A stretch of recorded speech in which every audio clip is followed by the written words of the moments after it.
កយើងគឺគេយកមកមែនថៃគេថាឲ្យកម្ពុជាទៅមើលស្មារតីនៃកិច្ចព្រមព្រៀងនៃបទចុះបាញ់ថ្ងៃទី27ខែធ្នូឆ្នាំ2025នឹងឡើងវិញដែលកាលនោះមានលោក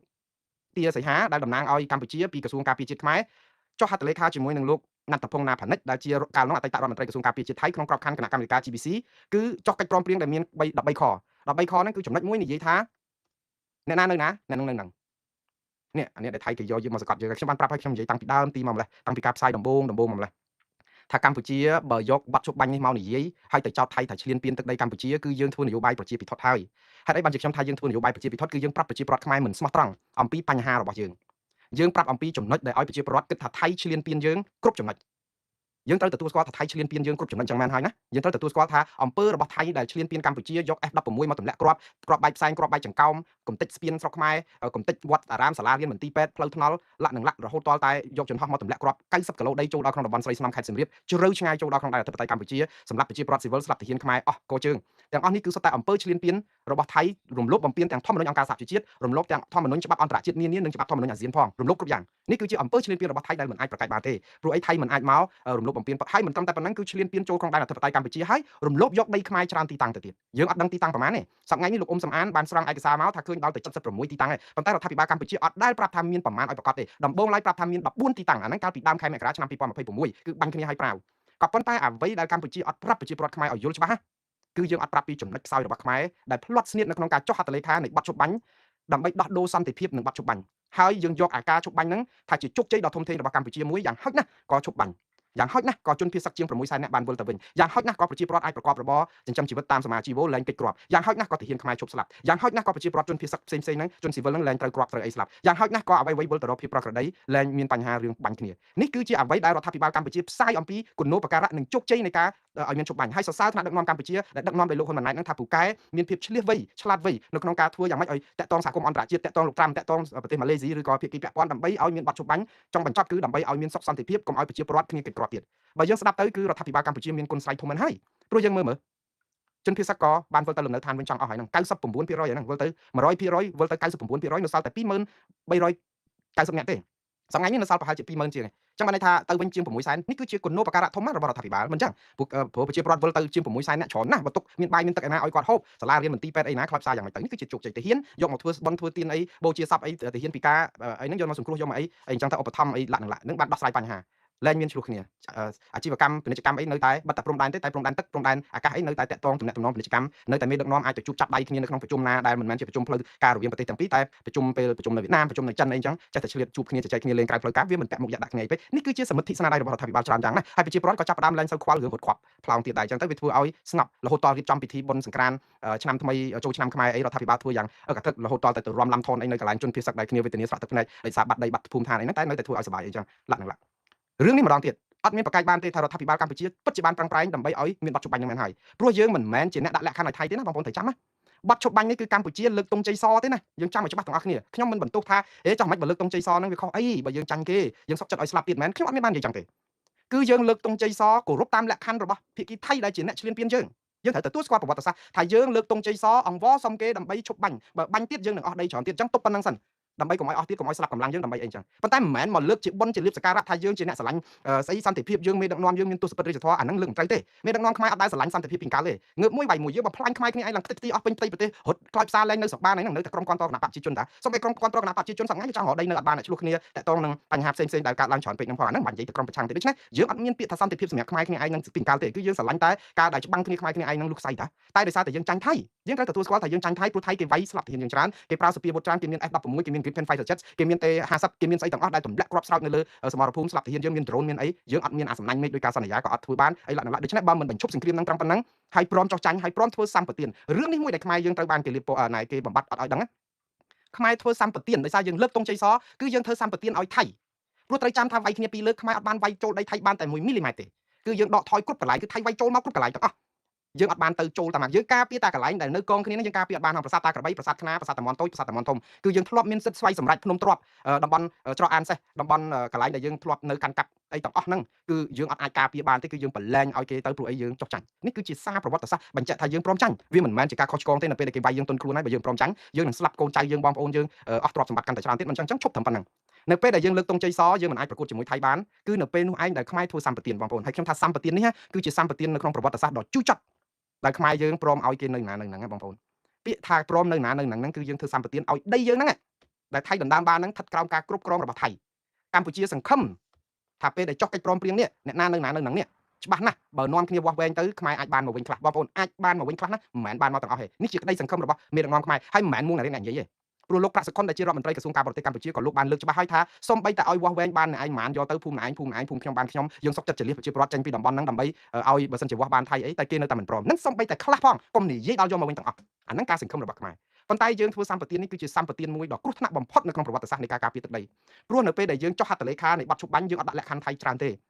ហើយបើដាក់លក្ខខណ្ឌក៏ថៃអត់ព្រមដែរយើងមើលនៅអ៊ុយក្រែននិងរុស្ស៊ីមកដល់ម៉ោងនេះរុស្ស៊ីវាយរុលចូលទៅក្នុងដែនដីអ៊ុយក្រែន 25% ក្នុងតំបន់ Donbas នៅតំបន់ភាគខាងកើត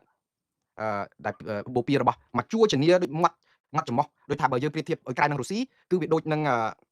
កម្ពុជានិងវៀតណាមអញ្ចឹងយើងចង់និយាយឲ្យអញ្ចឹងទៅស្រួលស្ដាប់អ៊ុយក្រែនដូចកម្ពុជាអញ្ចឹងរុស្ស៊ីដូចវៀតណាមវាពាត់មកជុំចេះទៅខាងលើទៅដល់ឡាវទៅដល់អីទៀតមកជំនាខាងស្ដាំពាត់មកអញ្ចឹងយើងបើយើងមើលទៅអាតំបន់ Donbas របស់អ៊ុយក្រែនហ្នឹងវាដូចជាតំបន់ម្ដុំស្វ័យរៀងចេញតាំងពីកពតកោះត្រល់ទៅស្វ័យរៀងឡើងទៅលើចេះទៅដល់កញ្ចេះទៅអីចឹងទៅមកជំនាហ្នឹងអញ្ចឹងមកជំនាហ្នឹងគឺរុស្ស៊ីយកបានទាំងអស់ព្រោះអាតំបន់ក្រេមៀហ្នឹងវាដូចជានៅតំបន់ម្ដុំកោះត្រល់យើងអញ្ចឹងវាជាឈ្នន់ដើម្បីវាយយកតំបន់ម្ដុំមកជំនាហ្នឹងយកទាំងអស់អញ្ចឹងរុស្ស៊ីកំពុងតែគ្រប់គ្រងដែនអធិបតេយ្យអ៊ុយក្រែនសប្តាហ៍ប្រមាណជា 25% ប៉ុន្តែរុលទៅអត់មុខអត់រួចទេព្រោះអ៊ុយក្រែនវាយមករុស្ស៊ីមានតែដកមករហូតតែដកនៅក្នុងដីអ៊ុយក្រែនទេហើយ4ឆ្នាំហើយណាអ៊ុយក្រែនអត់មានចុះបាត់ឈប់បាញ់ជាមួយរុស្ស៊ីទេ4ឆ្នាំហើយបបួលរុស្ស៊ីឲ្យចុះបាត់ឈប់បាញ់តែឲ្យរុស្ស៊ីដកទ័ពទៅវិញអាហ្នឹងហើយបានរុស្ស៊ីអត់ព្រមរុស្ស៊ីដែលមកឈ្លានពានអ៊ុយក្រែនសោះហ្នឹងអ៊ុយក្រែនប្រាប់ថាឥឡូវមានបាត់ឈប់បាញ់ឲ្យដកទ័ពទៅវិញតែឈប់បាញ់គ្នារុស្ស៊ីអត់ព្រមដោយសារតែអ៊ុយក្រែនប្រាប់ថាឲ្យដកទ័ពទៅវិញអត់មានបាត់ឈប់បាញ់ទេ4ឆ្នាំជាងហើយតែខុសពីរុស្ស៊ីនៅកម្ពុជាពេលដែលថៃវាយយើង2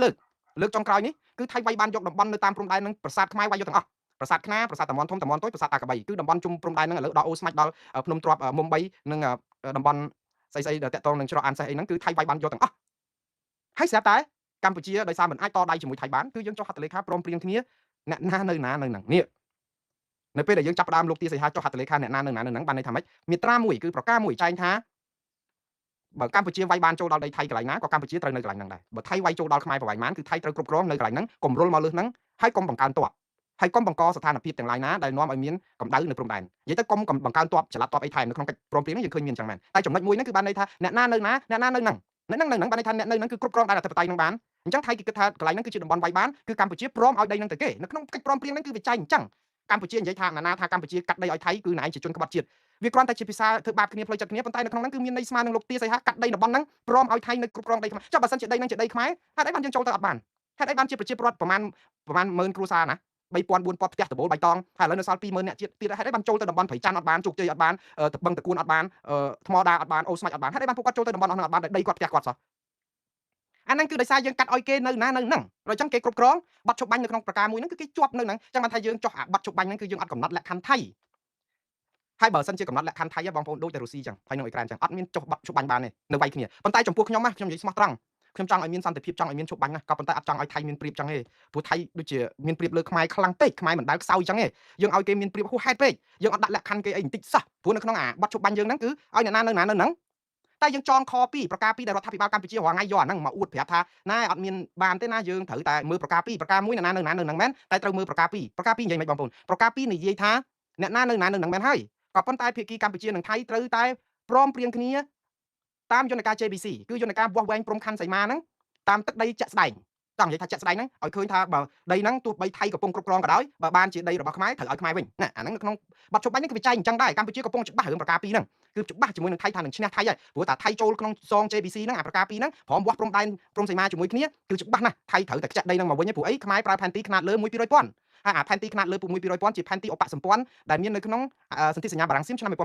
1907ដែលតុលាការយុត្តិធម៌អន្តរជាតិ ICJ ធ្លាប់យកមកធ្វើជាឯកសារយោងកាត់ក្តីឲ្យខ្មែរឈ្នះរឿងប្រាសាទព្រះវិហារដល់ទៅ2លើកទៅហើយដូច្នេះខ្មែរក៏ក្តៅមែនតើជឿថាប្រការ2នេះឯងដែលជាលក្ខខណ្ឌមួយសង្ឃឹមថាបានដីទាំងអស់នេះឬក៏ចំណែកណាមួយពីថៃមកវិញនេះយើងជឿអញ្ចឹងដោយយកប្រការ2នេះយកមកកំណត់ហើយបើសិនជាខ្មែរ និយាយទៅបើសិនជាមិនមានប្រការពីរហ្នឹងគឺដីហ្នឹងគឺនឹងបាត់សូន្យឈឹង 100% ហើយហើយខ្ញុំជឿថាអ្នកចរចាខ្មែរយើងក៏ច្បាស់ជាពិបាកនឹងចរចារកបទចុប្បាញ់ដែរបើមានមាត្រាណាខ្លះចងដើម្បីឲ្យខ្មែរមានសង្ឃឹមថាអាចបង្ខំថៃឲ្យចូលមកវាស់វែងបានអីចឹងដែរនិយាយទៅសរសើរក្រុមការងារចរចារបស់កម្ពុជាដែរក្រុមមានកំណត់មាត្រា2ហ្នឹងក៏និយាយអំពីព្រៀបរបស់កម្ពុជាមួយគឺត្រង់ថាថៃមិនអាចយកលេសឬក៏ថៃត្រូវតែបង្កើតគណៈកម្មការ JBC ហ្នឹងចូលរួមជាមួយកម្ពុជាវាស់វែងព្រំដែនសីមាដើម្បីចាត់ចែងរឿងដីដែលថៃគ្រប់គ្រងបានហ្នឹងបានប៉ុណ្ណាឬក៏ត្រូវវាស់ទៅឃើញប៉ុណ្ណាត្រូវឲ្យខ្មែរមកវិញខ្លះអីចឹងនេះកម្ពុជាក៏គិតថាអាហ្នឹងជាដងដាវរបស់យើងដែររឿងនេះឯងដែលថៃចាប់ផ្ដើមគិតអត់ព្រមបើគណៈកម្មការ JBC ចរចារហូតបង្កើតព្រឹត្តិការណ៍មួយនៅឯ UNCLOS ព្រឹត្តិការណ៍ព្រំដែនសមុទ្របោះផ្កាដំណងដាក់ផ្លែបបោះអត់មាននុយឲ្យយើងតាក់ផ្លែដំណងជាប់កកឥឡូវជាប់កកថៃជាមួយ UNCLOS ហ្នឹងដោយសារតែយើងប្តឹងថៃទៅយន្តការអាជ្ញាកណ្ដាលថៃគេទាត់ចោលថាយើងទាត់ចោលបទជបាញ់ប្រការ2ដែលចរចាព្រំដែនទ្វេភាគីហេតុអីបានជាយើងទៅរកអាជ្ញាកណ្ដាលចឹងបើរកអាជ្ញាកណ្ដាលអា JBC នេះក៏អត់តាមបាច់ចរចាទ្វេភាគីដែរចាំទៅរកអាជ្ញាកណ្ដាលទៅថៃកំពុងបើកទ្វារឲ្យខ្មែរប្តឹងថៃទៅតុលាការព្រំប្រទានអន្តរជាតិនិងតុលាការយុត្តិធម៌អន្តរជាតិតែខ្មែរភ្ញាក់ផ្អើលដៃខ្ញុំរឿងព្រំដែនសមុទ្រហ៊ានប្តឹងគេទៅយន្តការអាជ្ញាកណ្ដាលតែដល់ពេលរឿងព្រំដែនគោកគេយកយើងដល់ទៅ76កន្លែងសិតតែយើងអត់ប្តឹងគេនេះអានេះហើយជាមន្ទិលដែលយើងកំពុងឆ្ងល់តែយ៉ាងណាវិលមកចូលកិច្ចព្រមព្រៀងនឹងបទជុបាញ់ម្ដងទៀតបងប្អូនបទជបាញ់នេះគឺយើងផុងខ្លួនជាមួយថៃ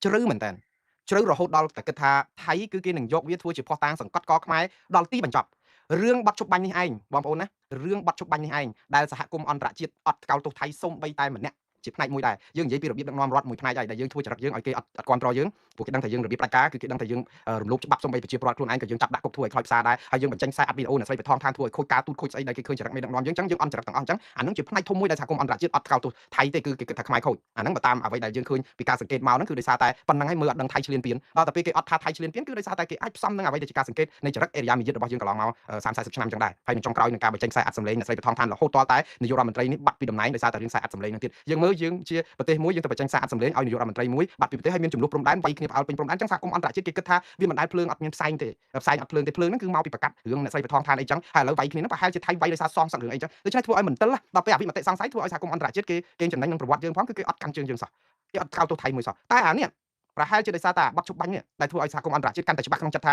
អត់អាចថ្កោលទោសថៃបានផងហេតុអីបានជាឲ្យអន្តរជាតិថ្កោលទោសថៃបើប្រទេសកម្ពុជាខ្លួនឯងដែលជាជនរងគ្រោះព្រមទទួលយកអំពើអយុត្តិធម៌នេះទៅហើយហ្នឹងយើងថាអ្នកទទួលយកយើងថាអ្នកទទួលឲ្យថៃនៅណានៅហ្នឹងយើងមានបានតែនិយាយប្រាប់អញ្ចេះណាថាអត់ទេណាកិច្ចព្រមព្រៀងនេះយើងសញ្ញេបានណាតែនៅក្នុងរយៈពេលកន្លះឆ្នាំចុះឧទាហរណ៍ឬក៏មួយឆ្នាំ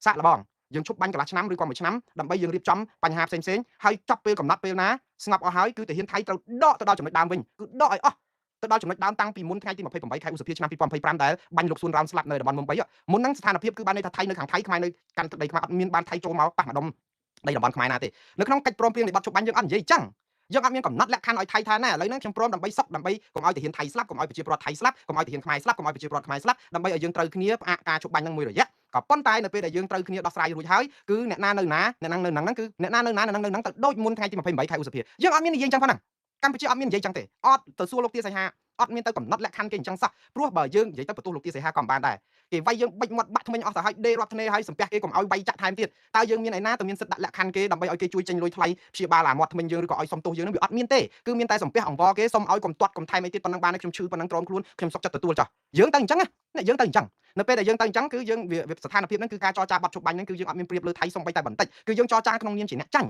យើងអត់មានទៅចង់និយាយថាទៅកម្លាំងយើងហ្នឹងគឺអត់ទេគឺយើងលើកតុងជ័យសអូខេបានទេតោះនៅណានៅហ្នឹងតោះសុំទោសឲ្យជើងខ្ញុំនៅក្រោមជើងបងគេជន់ជើងយើងអត់ទៅហ៊ានរករឿងគេយើងទៅសុំទោសគេថាជើងយើងនៅក្រោមជើងគេវាអត់ដែលណាទៅយកជើងយើងទៅរកចោលក្រោមជើងគេកើតទេវាតគេដើរជន់យើងតែយើងនឹងវា slow អញ្ចឹងយើងដែរ slow ដែរជាមួយខ្មែរគ្នាឯងជាមួយថៃគឺយើង slow គឺយើងសុំទោសគេថាយើងជើងខ្ញុំនៅក្រោមជើងបងកុំរករឿងខ្ញុំអីប៉ុណ្ណឹងអញ្ចឹងថៃបានចិត្តបដ ாய் ថៃបានចិត្តហើយក៏ចុះហត្ថលេខាឲ្យយើងដោយសារថៃដឹងតែឈ្នះយើងបើថៃដឹងតែចាញ់យើងវាយទៀតហើយអត់បានចប់ទេអាបត់ជប់បាញ់ហ្នឹងក៏អត់មានដែរហ្នឹងហើយយើងគិតទៅវាខ្លោចផ្សារប៉ុន្តែបើវាយគ្នាទៀតវានឹងខ្លោចផ្សារទៀតក៏ប៉ុន្តែដូចអ៊ុយក្រែននិងរុស្ស៊ីអញ្ចឹងវាយគ្នាទៀតវាខ្លោចផ្សារមែនហើយវាស្លាប់មនុស្សស្លាប់អីតហើយក៏ប៉ុន្តែរុស្ស៊ីអត់បានដីអ៊ុយក្រែនទេណាអ៊ុយក្រែនអត់បានចុះហត្ថលេខានៅណាហ្នឹងមកដល់មកនេះគឺរុស្ស៊ីឈ្លានពានដែនអធិបតេយ្យអ៊ុយក្រែនហើយត្រូវតែដកចេញព្រោះអ៊ុយក្រែនអត់បានព្រមព្រៀងនៅណាហ្នឹងអីទាំងអស់នេះដែលខ្ញុំនិយាយថាសហគមន៍អន្តរជាតិអត់ថ្កោលទោសថៃគឺដោយសារតែកម្ពុជាដែលជាជនរងគ្រោះព្រមទទួលអំពើឈ្លានពានរបស់ថៃថាស្របច្បាប់នេះគឺជាកំហុសប្រវត្តិសាស្ត្រមួយដ៏ធំណាស់ហើយខ្ញុំនិយាយទៅខ្ញុំថាវាជាកំហុសក៏ពិបាកបន្ទោសរដ្ឋាភិបាលដែរដោយសារតែយើងចាញ់គេតែឲ្យរដ្ឋាភិបាលធ្វើមិនគេនឹងសួរខ្ញុំទៀតថាមើលបើមួងណារ៉េតឯងប៉ាកែកុំកាន់តែក្បាលមីក្រូនៅនិយាយកោកសឹកមកទៅដល់ឆ្អែតទៅពោះកបីមាន iPhone មួយមានស្អីមីក្រូមួយបាយពពុះមាត់ហ្នឹងចុះមកផ្ទល់ដែនហើយទៅវាយគ្នាជាមួយថៃអីចឹងអាហ្នឹងគេចង់ចឹងអ្នកខ្លះគេចង់ផ្ចាញ់ផ្សាលខ្ញុំចឹង